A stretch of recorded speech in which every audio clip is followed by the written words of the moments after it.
Good afternoon. Today I'm going to be reviewing the Lacz Denton LD-9108. This watch is available from Lacz Denton official store on AliExpress for €100. So firstly, let's look at the box that the watch comes in, and then I'll talk you through the other items one gets with the piece. So the watch comes in this familiar black cardboard watch box. You'll notice a similarity between this watch box and the watch boxes used by Pagani Design, and that's because Lacz Denton watches are made by Pagani Design. One removes the lid and the watch is protected in shipping by this foam panel one removes. The watch sits on a piece of foam inside a foam cutout panel, as one would expect. So although basic, it does suffice in protecting the watch in shipping, and I think it's perfectly acceptable to use this basic style of watch box, bearing in mind it's a low tier price point piece. With regards to the other items, one also gets this NATO strap, and if you look closely at the buckle and tang, you can see it's signed with Pagani Design, and this confirms that Lacz Denton watches are made by Pagani Design.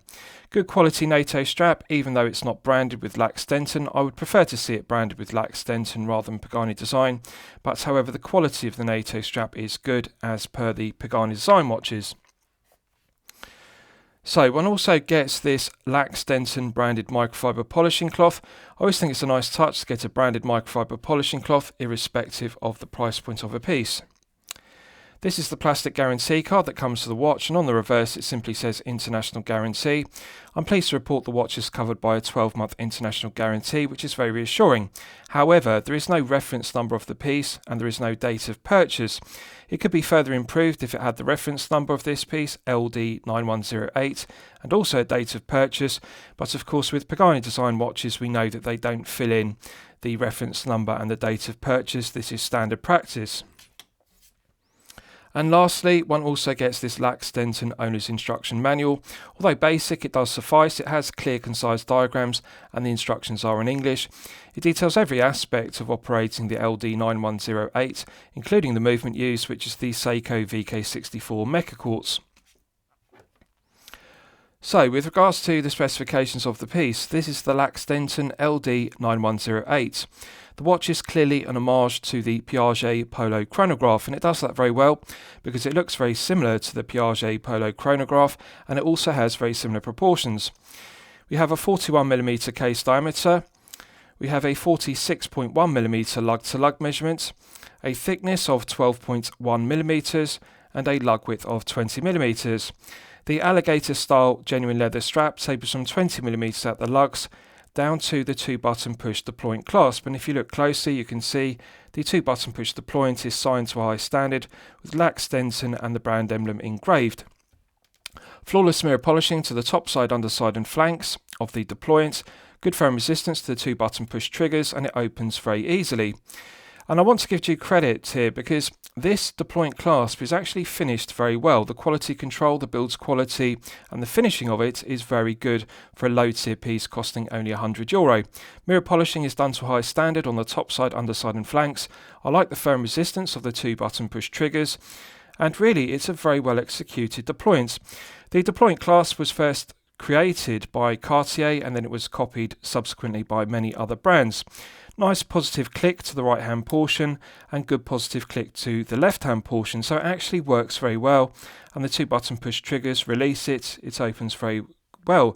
So there's no extra play or articulation in the hinge pins, so it's very well done and I really like it. So I think this is a good quality alternative to the conventional buckle and tang one would expect at this price point.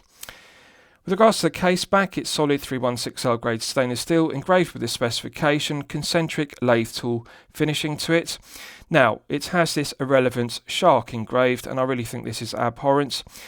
It would be better if they'd left it sterile, or alternatively if they had engraved Lacz Denton or the brand emblem rather than this shark. It's not a dive piece, and really the shark is completely irrelevant. It doesn't bear any relation to the Lacz Denton brand or the fact that this is a chronograph. It's not a dive piece, so I don't know why they've engraved the shark. It really looks ridiculous. But having said that, the stainless steel screw down caseback does provide an effective hermetic seal to 100 meters, which is very good specification for a chronograph. Sometimes chronograph pieces, such as the Omega Speedmaster, only have 50 meters of water resistance. So to get 100 meters of water resistance and a screw down caseback rather than pressed on at this price point is very good specification. It's finished to a good standard and it's relatively low profile, so it's smooth and it feels very comfortable against the wrist. The finishing to the underside of the head of the piece is done very well, and the finishing to the leather strap is also done very well. Stitching is absolutely flawless throughout on both sides of the strap. We've got two keepers on this strap, and as you can see, one's fixed and one slides. The stitching is very good quality, and the quality of the leather is actually surprisingly good. It's alligator finish, blue, and the strap is textured, so it also is padded. It's thicker at the spring bar end and it gradually tapers down in thickness down to the deployant, and it also tapers down from 20 millimeters at the spring bar down to the deployant as well. So it's quite stiff, but I think with daily wear it's going to break in and become very soft and supple, and the quality of the leather is actually very good. So I really like it. With regards to the rest of the specification, we have a Hardlex crystal. Now this may come as a surprise to you because you may expect it to have a sapphire crystal. Something to note, Hardlex isn't as scratch resistant, it's not as hard as sapphire crystal. I would prefer to see sapphire crystal because we've seen with Pagani Design watches, and bear in mind this Lacz Denton LD-9108 is made by Pagani Design. Pagani Design watches such as the PD1664 and PD1664 use sapphire crystal at a similar €100 price point. So it is possible to produce chronograph watches with sapphire crystal at €100. Hardlex is a clear cost-cutting measure. Really, the truth is Hardlex is no more scratch resistant than mineral crystal, and I personally would prefer sapphire crystal. Now the other negative of it is there is no AR coating on the underside of the Hardlex crystal, and when I tilt the piece at an oblique angle you can see that it is highly reflective. There is a lot of glare and reflection on the underside of the sapphire crystal. Also, the silver applied indices and the silver dolphin hands, which are mirror polished, are very shiny and reflective. So this is a piece that would really benefit from clear AR coating on the underside of the crystal. The dial layout is very close to the watch it is an homage to, the Piaget Polo Chronograph, and I like the attention to detail. The shape of the indices is done very well, and the execution of the subdials is also done very well. Flawless mirror polishing to the subdial hands. The dolphin hands are also mirror polished to a very high standard, as is the needle style second hand. So really it's a very well executed dial and handset. The finishing is very good and the quality control is very good. The date complication is nicely framed with a silver frame at 6 o'clock. Black Arabic numerals contrast very well with the white state wheel. A nice attention to detail because, like the Piaget Polo Chronograph, it doesn't use a rectangle for the framed date window. I like the shape of it. It reminds me of an Omega Aquaterra date window. It's got a very similar shape. So it's very nicely done, and the dial is an absolute pleasure to look at with the horizontal lines. It has a nice textured finish and it has a nice sheen to it. It's got a satin silver finish to it rather than just being plain white, and I really like it. It's a good looking dial. So let's test the crown execution. Coin edge finished crown, signed to a high standard with the Lacz Denton emblem engraved. As you can see, it's a screw down crown, which is good. At this price point one would expect a push pull crown, and it's nice that they've upgraded it to a screw down crown which provides an effective hermetic seal to 100 meters. So let's test the action. Surprisingly smooth, it's very good. Now it feels very similar to a Pagani Design PD1664, which you might be familiar with. It's got that same characteristic smooth feeling to it, good interface between the internal thread of the solid stainless steel crown and the external thread of the stainless steel crown tube. So as it's a VK64 Mecha Quartz powered piece, one can pull it out to the first click position, and that is the quick set date complication. If you look closely at the date window at 6 o'clock, you can see the date complication works as one would expect. Nice positive click to the quick set date, absolute pleasure. Nice large Arabic numerals which are black, contrasting well with the white state wheel. So the legibility of the date window is very good. It's nice and large and I like it. I like the positive action of the quick set date complication. Pulling it out to the second click hacks the movement, and it's now in the time setting position. Nice light resistance to the Seiko VK64 Mecha Quartz, no backplay in the gearing, absolute pleasure to set the time. Pushing it back in restarts the movement, nice positive click. Let's test screwing it back down. Immediate thread pickup, this is really good crown execution. It's something I often praised Pagani Design for with all their QC issues, such as poor bezel action, for example. One thing they do get consistently right is the screw down crowns on Pagani Design watches, and this is made by Pagani Design, so one would expect the same quality control and the same build quality of a screw down crown on a Lacz Denton. It's very good, immediate thread pickup, and it does feel smooth. It really is a very good interface between the internal thread of the stainless steel crown and the external thread of the stainless steel crown tube. The screw down crown on this is very good. So let's test the pushers. As you can see, the pushers are a rectangular shape, solid stainless steel, and they're very well finished. Good positive firm resistance to the spring-loaded action. So the top pusher activates the chronograph, and as you can see, the hand then begins to tick around the dial. Pushing it again stops the chronograph complication, and pushing the lower pusher will activate the flyback complication. It will make the chronograph hand fly back to the 12 o'clock index on the dial. Nice positive firm resistance. I really like the feeling of these pushers. They feel very solid. They've got a really strong spring-loaded action to them, and I like that solid feeling. It's an indication they're going to last for a good length of time. They're also a good tight fit to the head of the piece. They're not a sloppy fit in the holes. The rectangular pushers feel like a very good fit. So I'm actually impressed with the build quality of this piece, bearing in mind the price point. I'm just going to test the top pusher again. One has to give it a good firm push, but one can feel the click. It feels very solid, and I really like the feeling of it. Nice positive click when one presses it again to stop the chronograph. Nice positive click to the lower pusher to activate the flyback. So the chronograph works very well, and it resets bang on 12 o'clock. This is something I really like about the Seiko V64 Mecha Quartz. I've often referred to this in my previous reviews, which use the same VK64, such as the Pagani Design PD1664 and PD1664 respectively. It's one of my favourite Mecha Quartz movements. The Seiko VK64 is reliable, well proven. It's a good, solid workhorse Mecha Quartz movement, and the correct choice for this. For example, Pagani Design could have used a less expensive Chinese-made Mecha Quartz, such as the Sunon PE903, which is used in Benyar watches.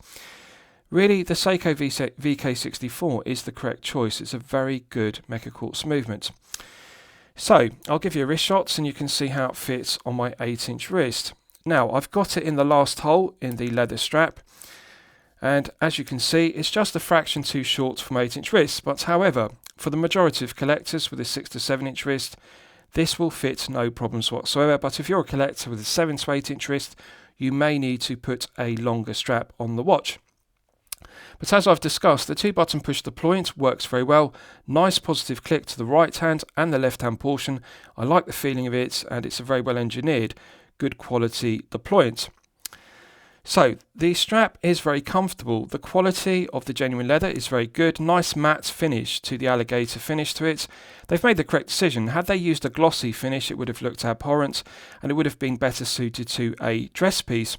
As this is a chronograph, matte alligator finish does suit it, and the blue tone does complement the blue subdials, which contrast very well with the satin silver dial. So it's a good looking piece. Now, it's very comfortable to wear because it's only 82 grams. Usually with a 41mm head of the piece, even on a leather strap, one would expect it to weigh in excess of 100 grams. 82 grams is really very lightweight. So although it's a large piece and it does wear with wrist presence at 41mm case diameter, it's very comfortable to wear for 8 to 12 hours per day. And it's also surprisingly low profile. This is the benefit of using a Mecha Quartz such as the VK64. It's lower profile than one would get with a manual wind chronograph movement or an automatic chronograph movement. It's only 12.1mm thick, so this will easily slip underneath a shirt cuff if you wear business shirts. So therefore an ideal daily wear piece. Very good looking piece, and it is an homage to the Piaget Polo Chronograph, so it does look very similar, but I find it to be very aesthetically pleasing. Really the only main negative is the hard Lacz crystal with a lack of AR coating. As you can see, it is highly reflective. There is a lot of glare to it. It would have been improved if they had used a sapphire crystal with clear AR coating on the underside. But however, one has to expect some cost-cutting measures at this price point.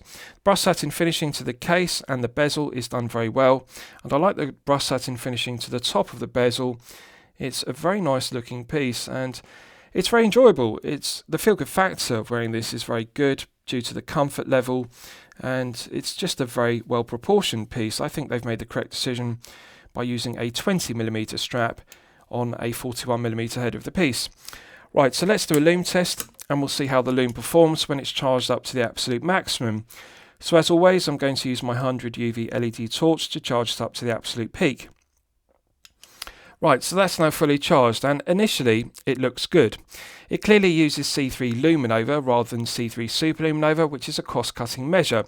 Now, as this watch is made by Pagani Design, one would expect it to have a cost-cutting measure of weak performance lume.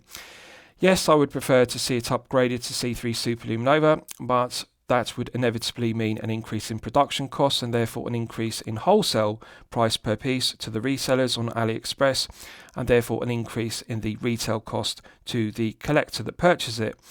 I think the majority of collectors would happily pay an extra $5 to $10 per piece to get C3 superluminova or alternatively BGW9 superluminova, because as you can see, looking at this C3 luminova, on the Dolphin hands and also the applied indices, it's fading very fast and nothing very quickly.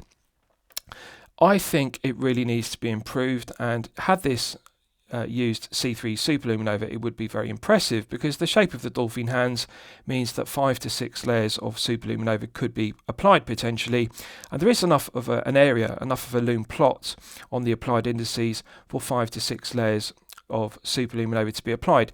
So as you can see, it's now fading very fast, particularly on the indices. So I would describe the performance of the lume as being okay, but there is room for improvement.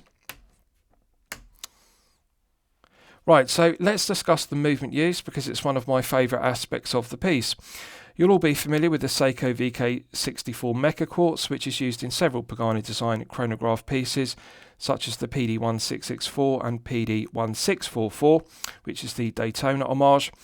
Correct choice for this piece. I really like it. The Seiko VK64 is reliable, well-proven workhorse Mecha Quartz. The thing I like about it is it has a 2-year battery life, but however, in reality, you can extend that 2-year battery life to 3 or even 4 years, because the 2-year battery life of the VK64 is based upon you using the chronograph complication for 60 minutes per day. In reality, you're not going to be using the chronograph complication for anything like 60 minutes per day. So therefore, it's nothing unusual for a VK64 battery to last for 3 to 4 years. So potentially you could buy this piece for €100 and wear it for 3 to 4 years before you need to change the battery. So it's very reliable, and that's a very good battery life, 3 to 4 years. The other thing I really like about the VK64 is it has a stated accuracy of plus or minus 20 seconds per month. I want you to consider that for a second. That's not plus or minus 20 seconds per day or per week, that is per month. Better than plus or minus 1 second per day accuracy. So really, that is outstanding reliability, outstanding battery life, and outstanding accuracy. The Seiko VK64 has no negatives whatsoever. The build quality, the quality control, the quality of the materials is all outstanding.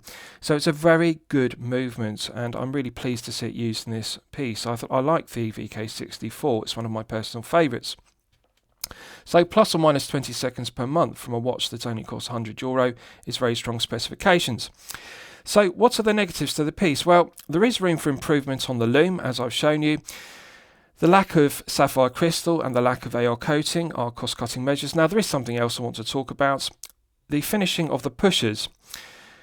They have sharp edges on the edge of the pushers. Now, not sharp enough to cut your fingers, so I don't want you to be concerned about this, but however, they don't feel pleasant to use because the edges of the pushers have a burr. So there is room for improvements on the finishing of the pushers. There is also some sharp edges on the inside of the lugs. Where you've got the spring bar, the strap fits in between the lugs. This inner edge here is sharp. Now, it's not razor sharp. Again, it's not going to cut your fingers, so don't be concerned about it, but there is room for improvement. It could be deburred to a better standard on the inside of the lugs. On all 4 of the lugs, it just feels sharp when one rubs one's index finger against it. But on a positive note, it's on the inside of the lugs, which isn't an area that you're going to be touching with your finger. If it were that sharp on the flanks of the case, then yes, I would be concerned, because that's an area you're going to be touching or rubbing with the wrist or your fingertips. So really, they could just do with deburring the pushers better and also the inside of the lugs. But having said that, the rest of the case, the head of the piece, the bezel, the flanks, and also the edges of the case are finished to a very good standard. No sharp edges on the top edge of the lugs and the underside of the head of the piece. And the finishing to the screw down stainless steel caseback is also done very well. No sharp edges, no burrs. So the finishing to the case is very good. Now, it's just a shame they engraved this abhorrent shark, which is irrelevant. But overall, I would describe the brushed satin finishing to the head of the piece to be very impressive. Beautiful luster to the flanks of the case. And it has a real tool watch aesthetic, because the bezel is fully brushed satin finish. Flanks of the case, tops of the lugs, and the underside of the case. Everything about this is brushed satin finish, even in between the lugs. So overall, I would say the finishing to the piece is very good, bearing in mind that this is a low tier price point piece. So lastly, I'll summarise it. What do I think of it overall? Well, when I'm considering reviewing a watch on my channel, the watch should meet two criteria. It should be both excellent quality and excellent value at the respective price point. €100 is the price point of this piece. Yes, I consider it to be excellent quality, and yes, I consider it to be excellent value at €100. The Seiko VK64 is good specification. One has to be mindful of cost-cutting measures such as the hard-lex crystal and lack of AL coating, and of course the weak performance lume. But when comparing it to other similar price point pieces such as the Pagani designed PD1664, I would say yes, it's equal quality to a Pagani designed PD1664, and that's no surprise because it's made by Pagani Design. So yes, I'm going to recommend it to you for your consideration, but however, bear in mind the shortcomings in specification, and bear in mind there are some sharp edges on the pushers and the inside of the lugs, but the rest of the piece is finished very well and the deployment is excellent. So I hope you've enjoyed my review of the Lacz Denton LD-9108 chronograph. Please feel free to post your own comments below the video. Thank you very much.